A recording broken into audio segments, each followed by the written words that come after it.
ngoài trang bộ thì có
nhau phía tế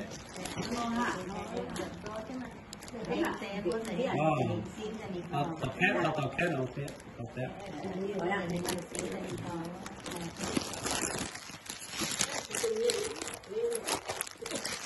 tự nhiên nhé tự nhiên như xì đi đó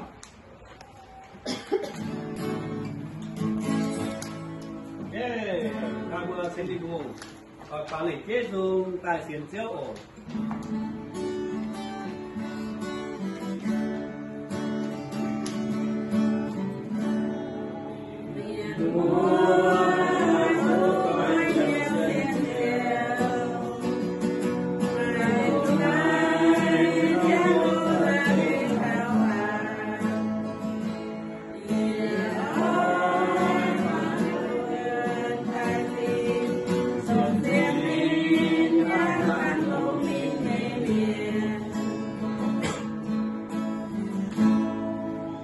con có đi một cái ổ có đi một cái